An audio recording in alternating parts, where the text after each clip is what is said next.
Hi, I'm Tim. Welcome to WatchBox Los Angeles, and thank you for logging on.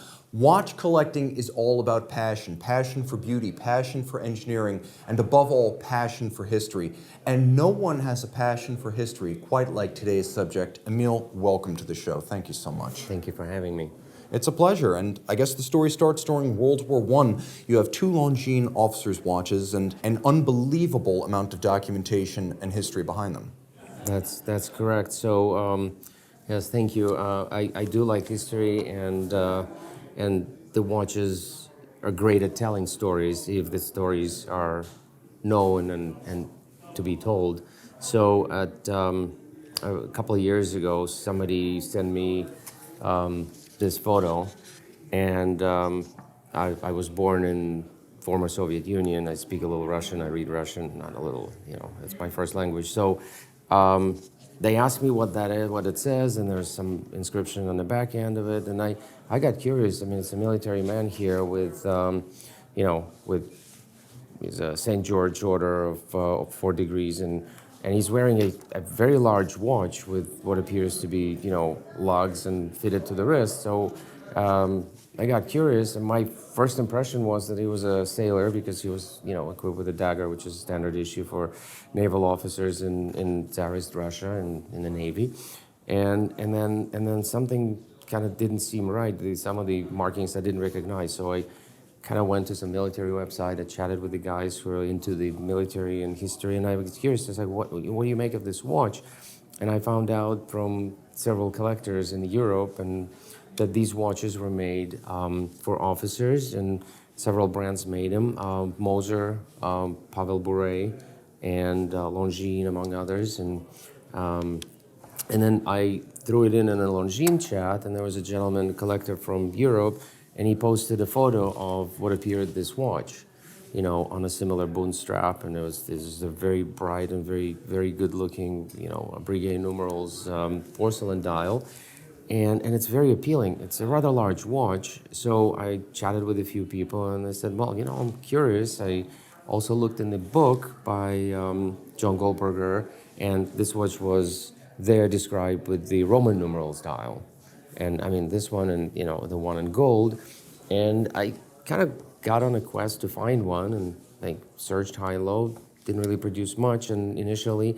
And then somebody tipped me over and says, isn't that the watch you were looking for? There was an Instagram picture of the watch that looked similar to that, but it wasn't a very kind of picture with reflections on the crystal. And I contacted the seller, and yes, it was the watch that I was looking for, appeared to be. And I ended up acquiring that watch. When it came in, the condition was absolutely insane. And it came in already with the extract from the manufacturer, from Longines. But what I did further, I inquired into their archive director, and then they told me a little bit more about the history. And it turns out that the first 3 serial numbers of this model, of 33 totally produced, those 3 never turn up. Nobody knows where they are yet. And they were actually developed in 1910 and delivered in May of 1911, which de facto predates the original Breitling filed for a patent for a wristwatch chronograph in 1915. So these ones are dated 1915 and 1917, but the first examples left the factory in 1911. Although Longines never filed for a specific patent, they were developed specifically on the order of the Russian military, Russian Navy, and they were the agent for the Russian market. Schwab was the agent that took the delivery. So that kind of piqued my interest further, and then through the search of this one, that came up.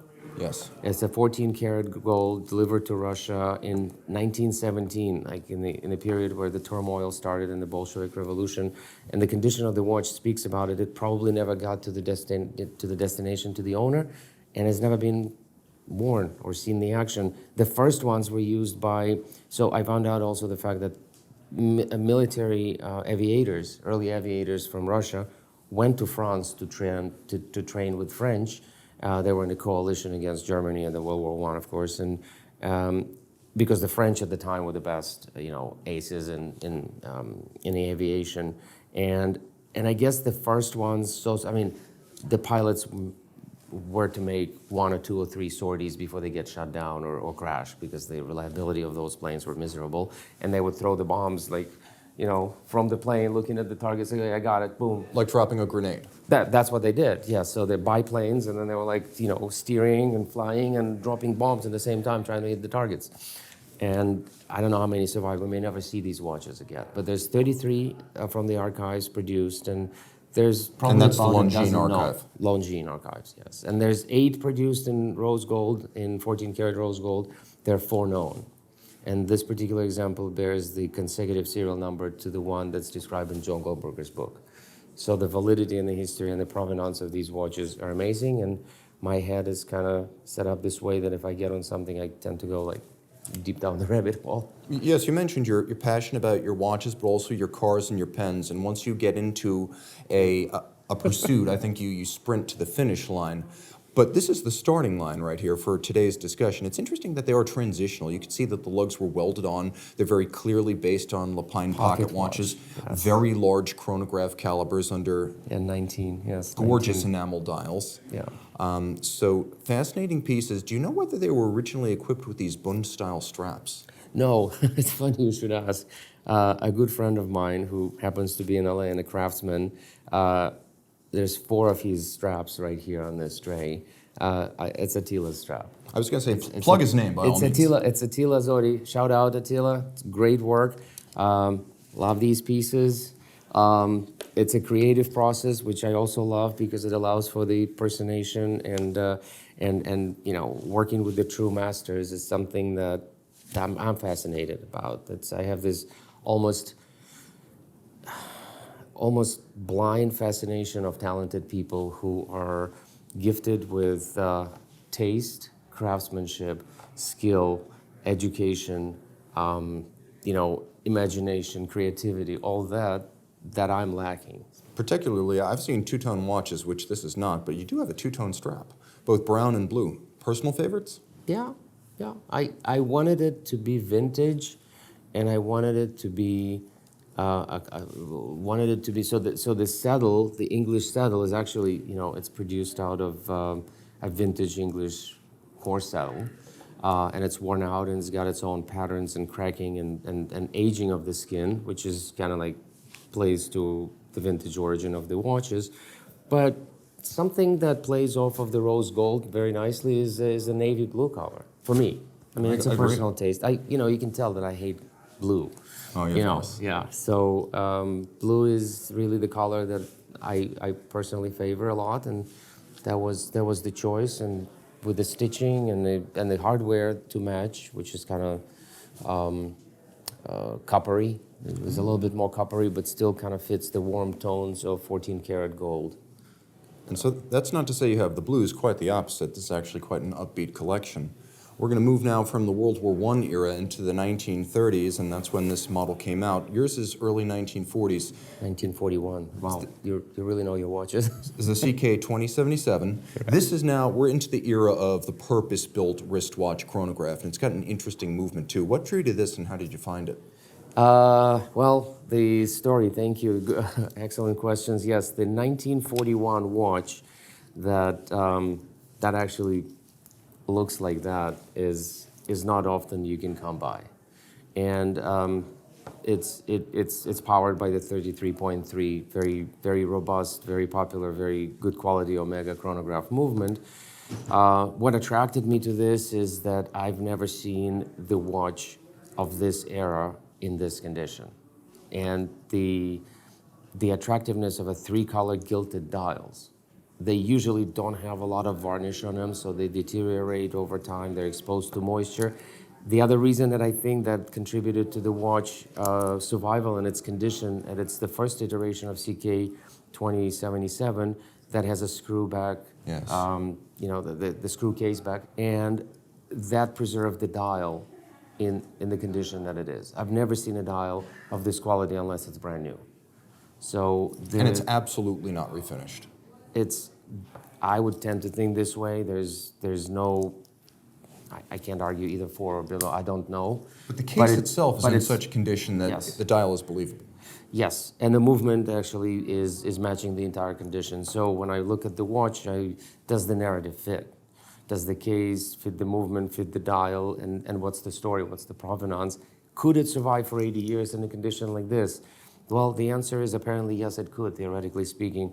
And I think I'd like to believe that I'm the lucky owner of the original example. How I came about, I was visiting a good friend and a dealer in New York, and his safe happened to be open, and I peeked in it, and I saw this shining from deep inside it, and I said, "What's this?" He goes, "Don't worry about it, it's not for sale." But I said, "Well, just show it to me." And it took 5 years for me to shake it down, and he had it for a long time. It came from Europe, I think it came from Munich watch show years ago, and it was probably the best example of this. Yeah, I mean, this watch was never worn. It was just sitting somewhere all these years. So now, moving forward a little bit now to the end of the 1950s, we start talking about earliest variants of the Omega Speedmaster. This is a pre-professional, pre-moon watch, CK2998, and you've told me that it's an authentic lollipop. Tell us a little bit about what that means for a watch. Well, yeah, exactly. That's 2998-2. You know, what attracted me to get, so the lollipop was a second hand, the chronograph sweeping hand. When you engage the counter, it would count the elapsed seconds.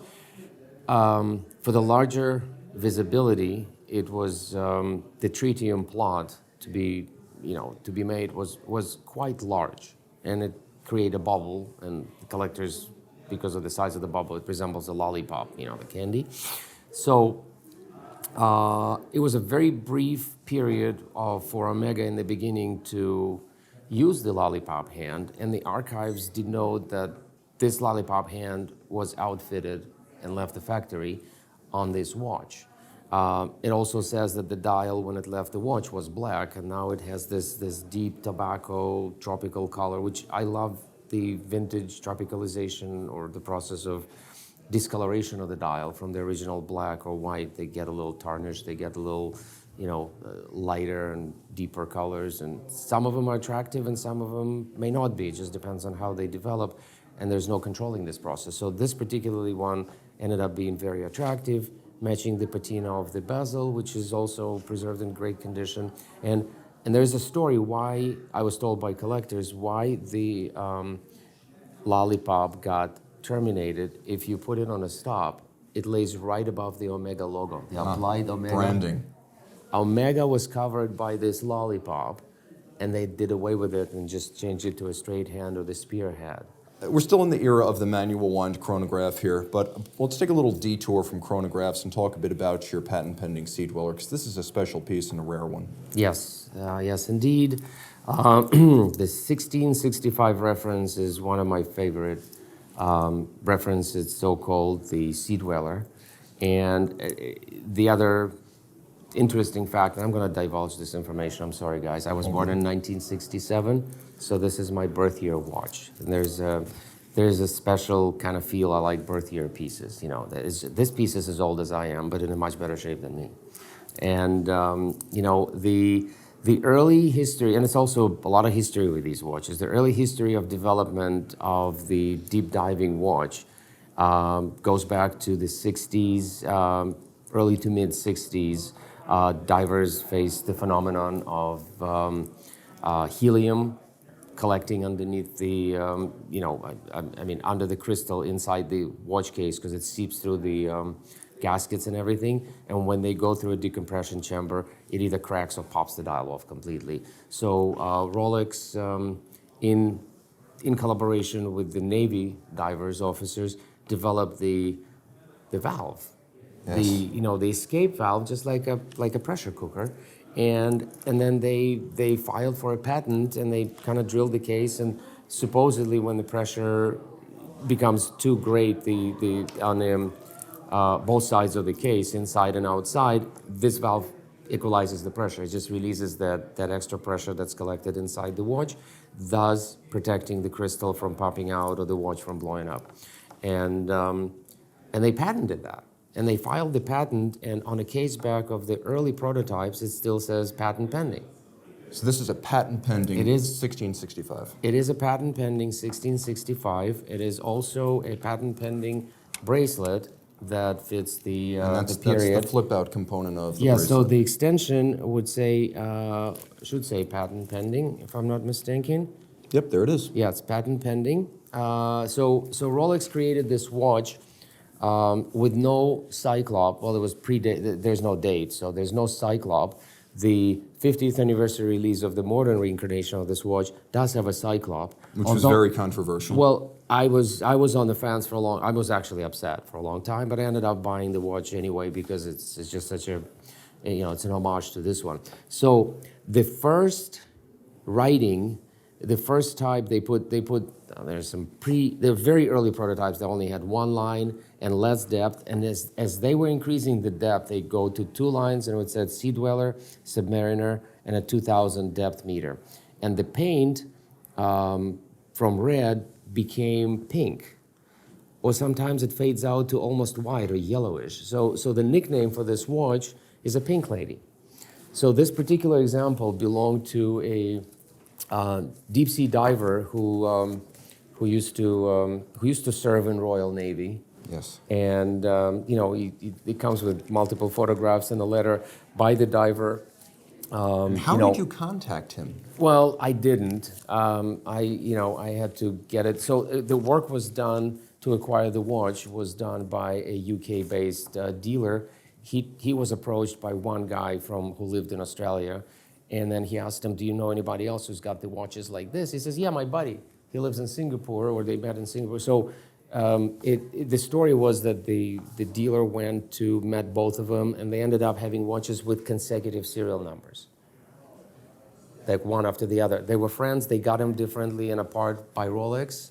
When Rolex in 1972 signed the exclusive agreement with a French company that we know about, they stopped all the research because they were obligated to go through comics on all their diving watches, and a 5514 references with the Submariner with the valve was adopted for that. So these guys ended up keeping the watches as a gift. They were given to them to basically describe how the watch behaves on a deep sea dives and report back to Rolex. And at the end, they both ended up keeping them as a gift. They got serviced by Rolex, so the case was, at some point of time was sent back to Rolex and polished off a little bit, but that was back in the 80s probably, and I wouldn't have done it today. But everything else is original on that watch. Now, it's kind of extraordinary because a lot of people, they lose. First of all, these watches were designed for water use, and a lot of people just trashed them. Second, you've still got the original 9315 bracelet with the patent pending dive extension, and it's common for these to get separated.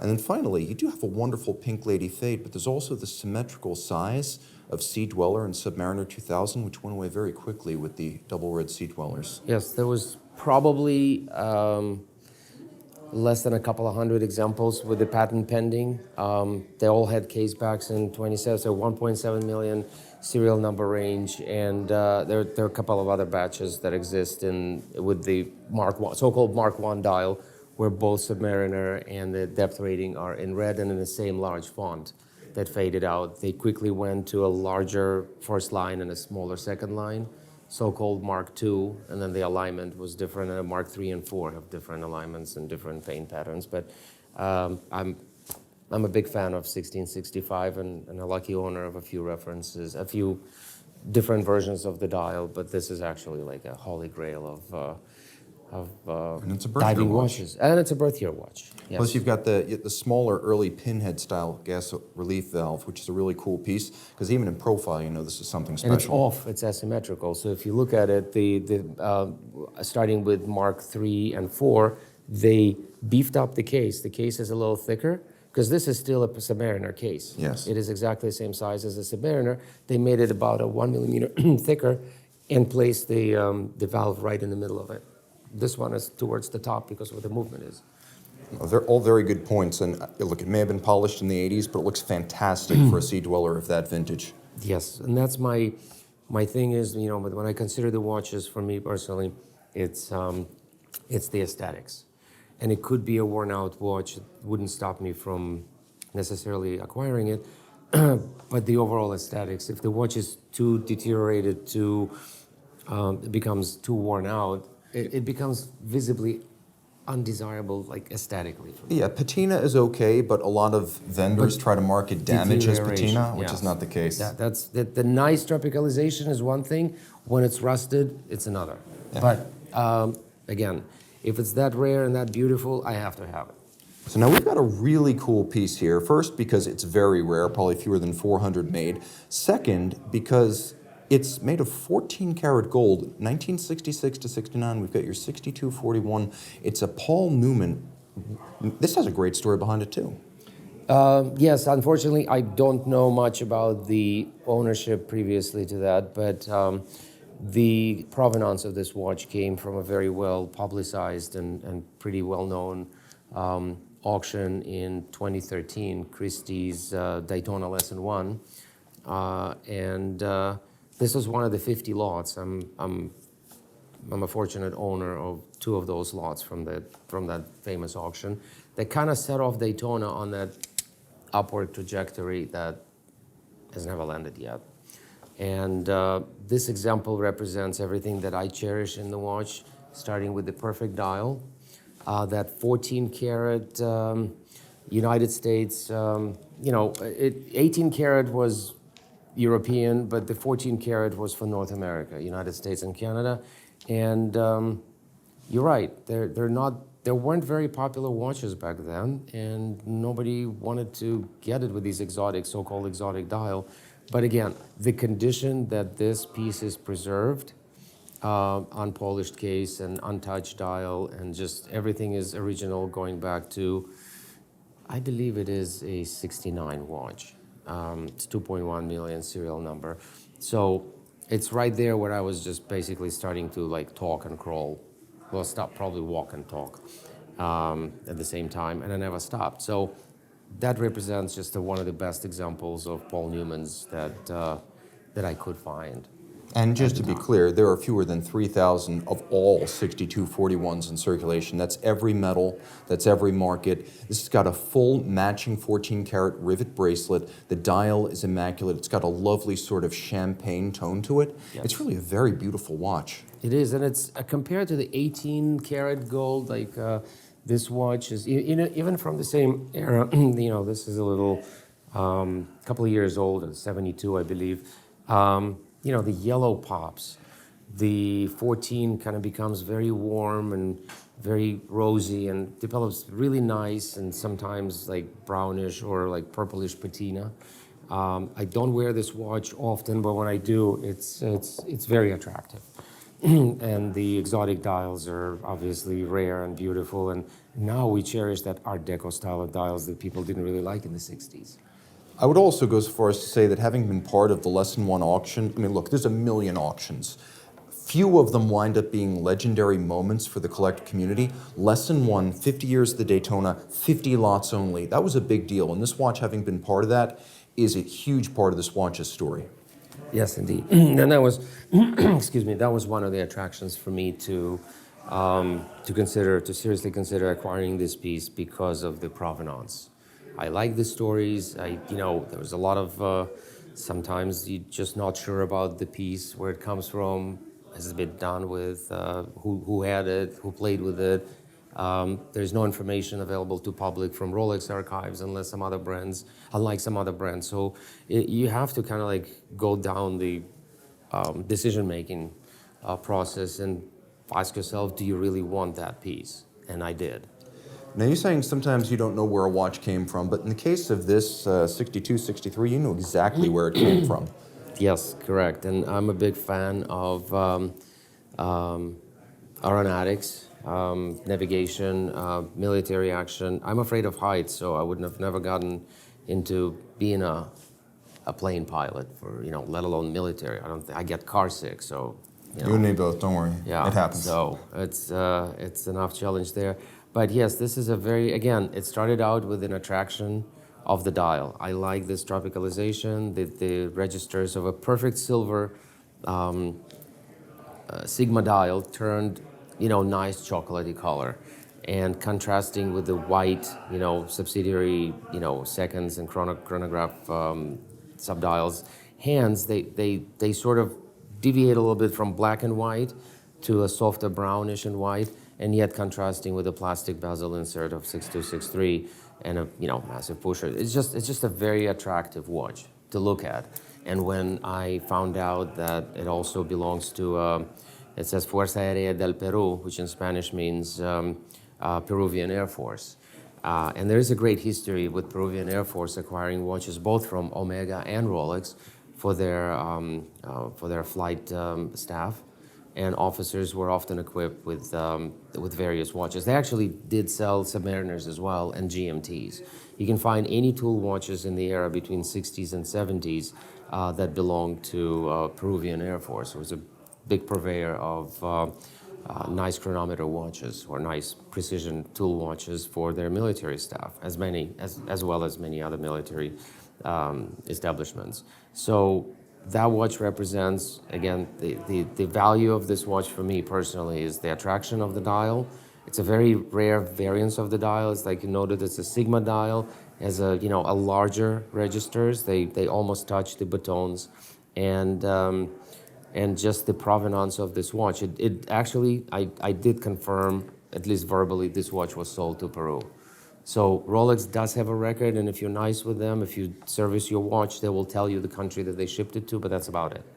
I don't think there's any other information they would release. No, I mean, that's enough with a watch like this, because knowing where it landed, so to speak, validates what's on the case back. And then you've got not just a panda, but you've got a chocolate panda, where the sub-registers have turned tropical, but only the sub-registers. They're a little bit larger than standard. They do have more of an impression on the eye. They do pop. And then you've got the T Sigma double signature. This is a beautifully preserved watch with a cool story. What I think is interesting is that you've got like a Daytona sub-theme going in the collection. Are you, in particular, a Daytona fan over the GMTs, the subs, and the others? I do have that weakness. I don't know how you picked up on it, but yes, I think I have, majority of my watches are Daytonas. And, starting with 1963, before Daytona actually showed up, there's an interesting watch we can probably leave for some later discussion, that there was an absolutely relatively insignificant piece that I saw at the preview at the auctions, and then I flipped it on the back, which I have a bad habit of doing, and it costed me a ton of money subsequently, and it had a date of October 67, an encryption, but the watch was 63. The encryption of the watch was 4 days apart from my birthday. It was October 67 and from 2, and I bought the watch, and then I asked the guys, like, what's with this watch? Why is this? I figured the lady gave it to the man a little later, and it was bought probably secondhand or maybe brand new from a dealer. And I asked who the owner was, and the owner was a man in his 90s and happened to be working for NASA. So he was the guy who actually developed the sound system and a backup sound system, communication system for the Apollo 11 mission. And he was one of the few civilians who was let into the cockpit of Apollo craft. And I ended up asking and begging for 2 months or 3 months or whatever it took. I said, can you get this gentleman to write me a story about the watch? Since he was the owner from 1967 till the moment he sold it at the auction in New York. And I was lucky enough to be patient and to be nice. He did end up writing a letter. He was a very old man. And I have the copy of his original NASA pass, like the pink pass that he would put on to go through. And he told me in the letter that he lived in Florida at the time. He was a big fan of motorsport and frequented Daytona racetrack. And he was rubbing shoulders in the paddocks and in the pits. And he saw like the crew of Paul Newman and these, Joe Seaford and other race guys of the time, my heroes. That and it's like the proximity of this watch to these events in the history and that I can relate to is what makes my heart skip a bit. And just so we can get a visual mentally, and we'll put something up on screen, but what reference was this watch? It was a 6239 with black dial and the miles per hour in one line, long hour hand, pristine black dial. So with a thoroughly vetted Florida pedigree between NASA and the races at Daytona. Stated in a letter by the former owner. Correct. So now we have a watch here that represents sort of like the apogee of manual wind Daytona technology and development. This one's called a split dial. Tell me a bit about this watch. Well, it's a that's an excellent one. It's one of the few watches that I actually was lucky enough to be able to acquire directly from the either the owner or a collector. I mean, or the owner or the family member. And I had no idea at the time what I was inquiring. It took about 6 months or so back and forth. I was dealing with the son of the owner, who came from South America, and he was a very big dignitary.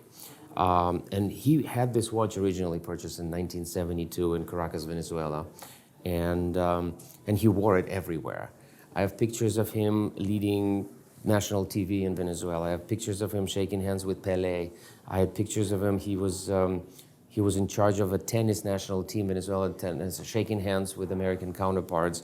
He wrote a book in Spanish and he countersigned it for me with my name on it. So this watch means so much to me on an emotional level. And he had it serviced at Rolex. There was a history of this watch, and it was loved and cherished. And he wore it, and it shows the battle scars. And I'm a proud owner. So in 1972 or early 70s, I should say, I don't know exactly when, Rolex transitioned from the 722 to 727 movement in a 6264, and then from pump pushers design to a better, robust, waterproof, because these ones were leaking. Larger crown, screw down pusher, so-called, replaced by reference 6263 or 6265. So this is another representative of the 70s, and they're massive. The case size is actually the same, but the pushers and the crown, the 6mm crown, makes it so much more massive. What they did is they initially had the 3 logo, which said, Rolex Daytona, chronograph, cosmograph, and then to distinguish the watches that are made in gold cases, they started certifying the movement to justify a ridiculous... As a chronometer. Because the price difference was like 4 or 5 times the value. This was 700, this was like 3,000 plus. And people didn't want to buy them because they were just unaffordable. So they came up with the ideas like, we have to certify these. This is much more accurate movements. They're chronometer certified grade. And then they started putting the print of chronometer certified on the logo for the first time, right around that time. And to distinguish this, they split the logo in 2 levels. There's a gap there between the first 2 lines and a second, and that's what you refer to as a split logo design for your audience. That represents a very early example. They quickly went to a writing where just 4 lines were confluent and also undistinguishable. It's interesting to note, just charting the changes, how much changed since that original 6239. Now we've got an oyster case, screw down pushers, we've got a chronometer certification, we've got a caliber 727. A lot of people think, well, this was a customer caliber, it was a V72, not the 7027. No, it was actually much easier to calibrate. It was 18,000, and there were some serious changes that were made to a caliber 727 that made it much more precise, much more easier and faster to service, and cheaper, obviously, for Rolex to service the watches under the warranty, and that production continued all the way to 1988, from 1970, maybe 71 to 1988. So you've got the higher beat rate, you've got the overcoil hairspring, you've got the free sprung balance in the 7027 compared to like a V72. You've got the KIF shock protection, and you've got bridges and wheels that are of a much higher quality. Like someone tries to throw a Benrus V72 bridge on one of these, it sticks out like a sore thumb. This watch is as beautiful inside as it is outside. Indeed. However, you're right, it's a Valjoux 72 base caliber.